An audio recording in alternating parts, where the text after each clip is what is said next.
a Presbyterian, because that was a bit of a kind of no pressure then at all type of welcome. And thank you very much, everybody, and Gavin from Luath as well. You may be wondering why the drum kit's here. There's not, I don't think there's anything spectacular expecting to happen with it, but I think some of the folk in the Jam House, including Dave in Perth, thought it would look a little bit more sort of rock and roll. Whereas I'm going for the Dave Allen approach, as you can see right in the chair. I'm really staggered that you've all come on a decent day, here. And it actually reminds me, the last time I was in this room, which used to be Radio Scotland Studio 2, was a long, long time ago. And in fact, I think we were doing a programme celebrating the centenary of Hugh McDermott that night. And an amazing night it was. Norman McCabe was still alive, and he spoke.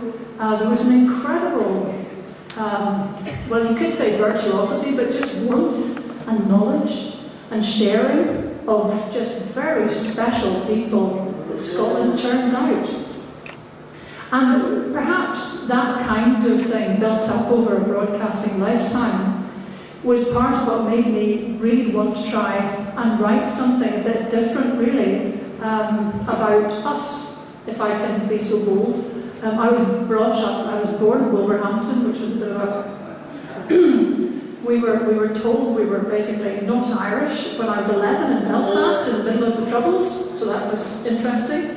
My parents are from Caithness and Banshire, so it's sort of Scots and even all the way back. But then the whole point, I think, about where Scotland is that it's not an ethnic debate. You don't have to be born in Scotland, you need to decide to be here.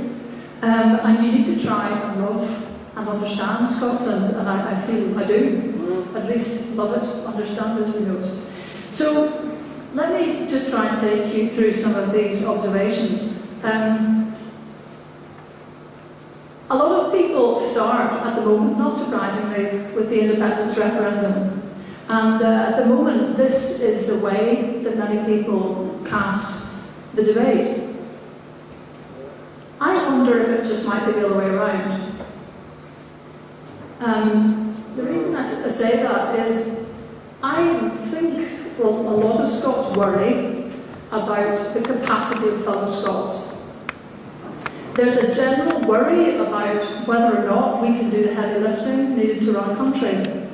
And some of that, I think, arises from the past. Some of it arises from the peculiarity of Scotland having so little local power that we didn't know if we can do heavy lifting because we haven't had a shot.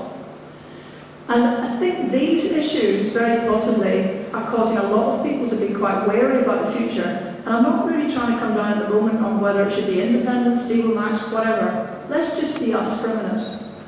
Do we think we're a good team? Do we think we've got the kit caboodle and all the talent we need? Do we trust everybody here, including everyone who lives in the big estates, to be able to make a fist of their lives? Because if there's doubt there, and I think there is actually, then that infects people's sense of progress, possibility and confidence.